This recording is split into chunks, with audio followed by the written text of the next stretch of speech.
Tapi menarik loh, benar ini benar-benar menarik.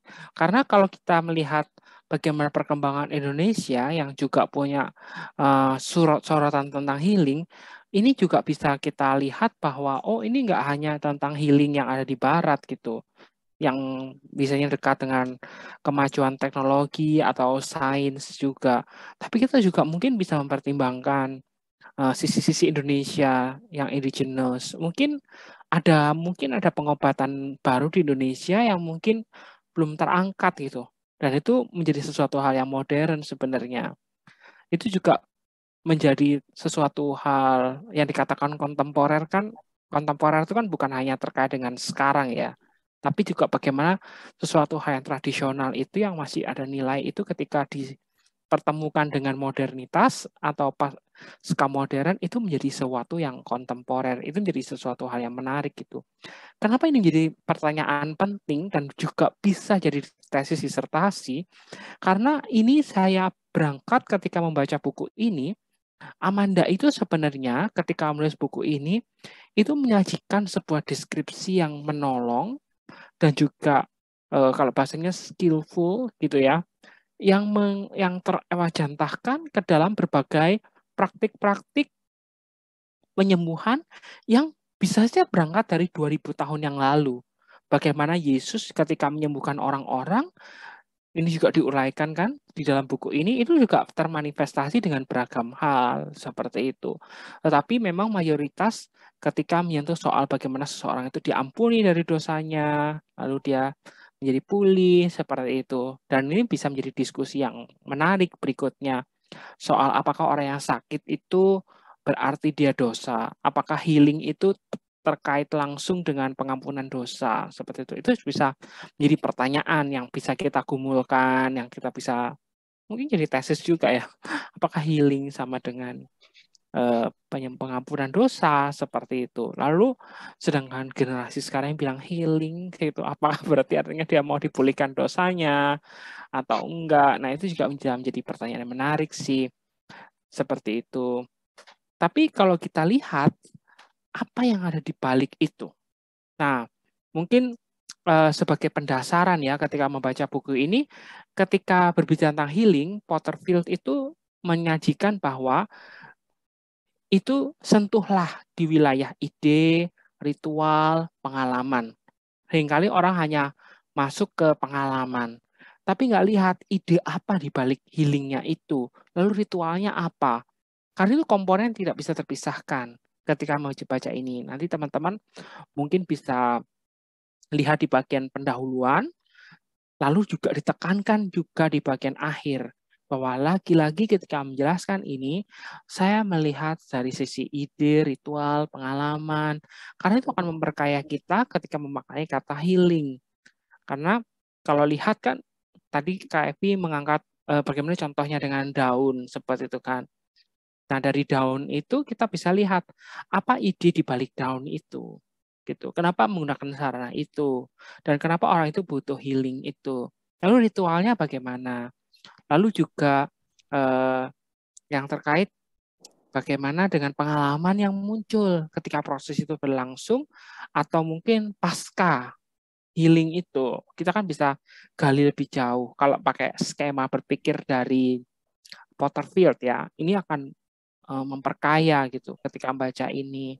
Atau mungkin kalau misalnya dibawa ke generasi sekarang yang bilang healing atau refreshing sebenarnya kan, coba lihat idenya apa, kenapa kok memilih healing staycation seperti itu kan, ritualnya apa yang dilakukan ketika staycation, lalu pengalamannya apa gitu kan, setelahnya apa yang terjadi.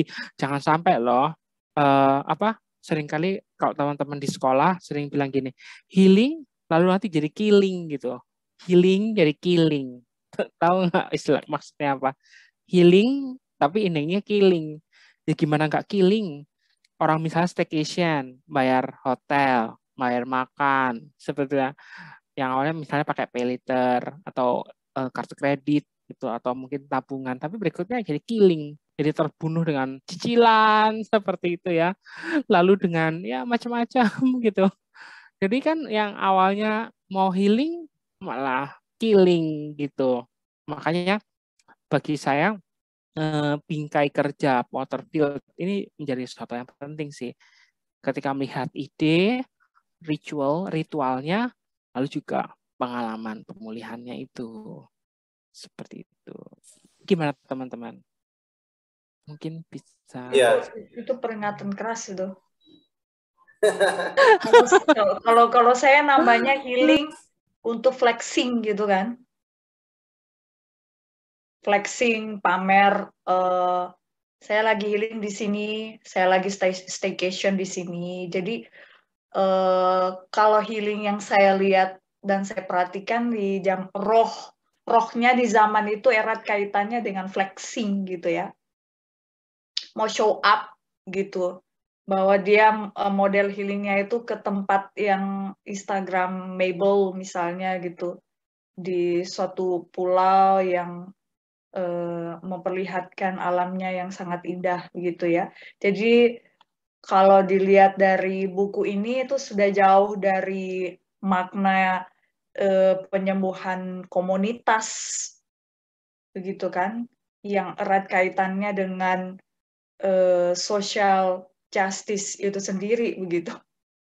Kalau saya itu untuk roh zaman ini itu berbeda dengan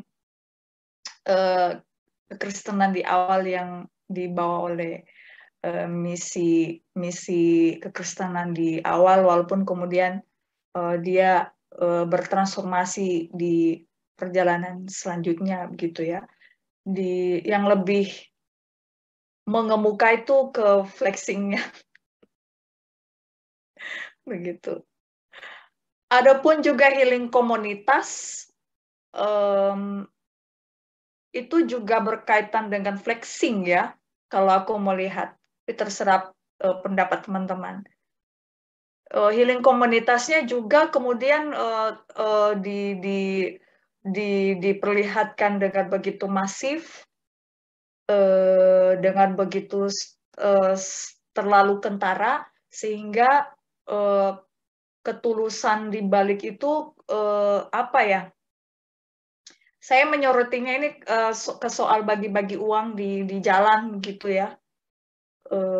Itu bagus misi sosial penyembuhan healing komunitasnya oke. Tapi seolah-olah dilihat bahwa yang punya uang itu lebih secara otoritas sosial, dia punya otoritas tertinggi, lalu yang dibagi-bagikan uang itu kelihatan seperti orang-orang yang lebih rendah secara sosial, dan itu permainan kekuasaan yang saya lihat begitu, dan menciptakan flexing itu tadi, itu sih sorotan saya. Tapi ya kembali lagi ke teman-teman gimana melihat kaitan antara penyembuhan komunitas ini dengan roh zaman ini begitu. Terima kasih.